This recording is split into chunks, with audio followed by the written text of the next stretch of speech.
Hi there, everybody. How's it going? It's going great. My name's Tim. My name's Michael. And this is TMI. It's the Tim and Michael Information Show. And Something there was like a that. fly on my hand or something. Oh, we left the door open.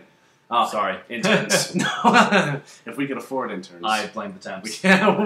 We can't even afford free people. Hi, guys. How's it going? So today we want to talk about feedback. And we're going to focus a little bit on friends' feedback, colleagues' feedback. What happens when you get feedback and things are exciting, and what happens when you get feedback and things make you feel a little... No, they don't like my work. Oh, how dare you say that about my work. We're going to start with your piece. Yes, my piece. So tell us a little bit about what you're working on. All right, so I'm working on a little bit of a sort of fan piece for the upcoming Halloween time at Disneyland. And I've been doing this great little Jack portrait where he's got his little Mickey Mouse pumpkin, and then we're going to put a little picture of the castle in the background. And I whipped it out all this morning, feeling great about it. And of course, Michael, gets together and we're getting ready to do this. And beforehand, Michael said, "Well, show me your piece." So I did, and he had some very nice things to say about it. He had a lot of nice things to say about it. Well, yeah, and I think this is a good place to start because as we were sitting down talking about it, I started getting really excited about the piece. And just started brainstorming. And again, you as a commenter always have to remember what you say is just your opinion.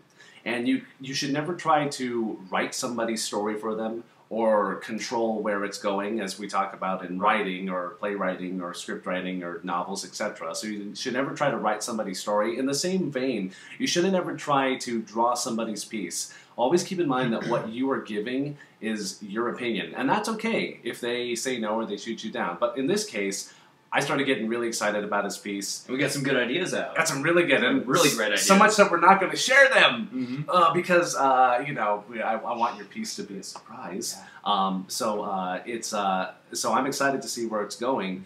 And sometimes it inspires you and then you want to go home and you want to do something. So I would say that that's a good example of what happens. Now, on the other token, right? Well, you had an idea first, and Michael starts out with one of those phrases that you just know is going to lead to criticism. Well, if I may, and that's when I say, it's the anatomy, isn't it? I screwed up Jack's arm, which we talked about for a bit.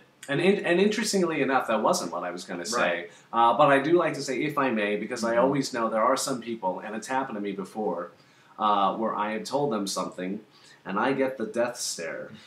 Or I'm sure it's happened to me a couple of times. Not so much nowadays, but a while ago, I remember somebody told me, "Well, you've got to do this," and it kind of just broke my heart. And I was like, but it's supposed to look that way. You just wilt. It's like, oh... You're supposed to like it. I know I asked for feedback, but you're supposed to say good things. You're not supposed to tell me what's wrong with it. You're supposed to be a master. Now, how do we take that in dignity, quiet dignity, and grace? One thing that I've found in my experience, and if I can lend anything to you, is if it is something that you hear once, you have complete, full right to disagree with it and go home and say whatever, and... But then also, on the same token, you should probably listen to them. But then what I was going to say in my experience is, the more you hear it, if you hear the same notes over and over and over again, for instance, in theater, I know a couple people that their note is, "I need you to be louder." And then they say, "Oh, gosh, I get that all the time." Well then. You need to be louder. And the reason Tim came up with your anatomy thing. Tim's great in environments, and I've seen him whip out some crazy environmental stuff. You're taking some really good strides, though, with anatomical drawing in class. But at the same time, he knows that that's probably his shortcoming. Whereas for me, I'm not great with my vanishing points yet. When characters, oh man. But thank you. Yeah, you whip them out real nice. So thanks. That's my wacha. That's my kung fu for you. So boom. And we can only add sound effects later. So if you hear it a lot, don't be afraid. And sometimes you maybe have to say, okay, what they're telling me might be valid. How do you deal with when people would tell you things and you would just felt, oh, how do you handle that? Gosh. Yeah, actually, it's really hard to get past kind of the wilting and I don't like it. So would you say you're still there?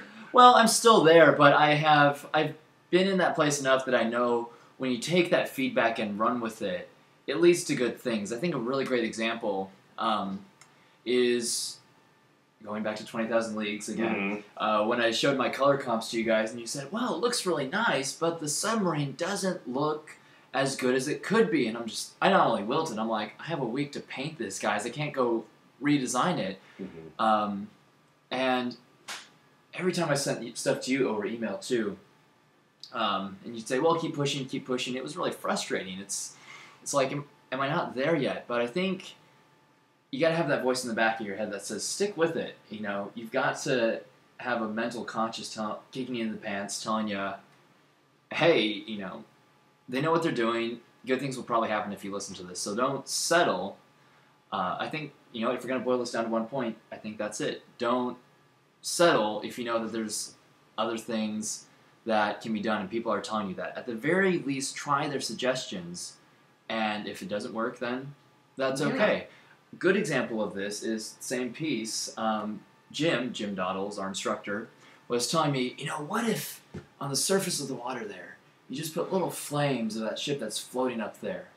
And I told him, I don't want to tell him no, but I told him, no, I don't think that'll work, because I had the same idea, and I tried it in the color comp, and it alas didn't work. So it was a, "No, I've tried it, and I can't do it." Yeah, exactly. Well, not even that I couldn't do it, it just didn't help the piece at all like I thought it would, like he thought it would. And, you know, fortunately, when we put the final in, he said, "You know, you're right, I don't think you really needed those flames after all." Yeah, it would have been too much color. But we're getting off. I do like your point. Sometimes it's okay to just try it, you know. So take it in stride, and don't feel bad. Don't feel bad. You know, they're just words. They're not trying to do your piece for you.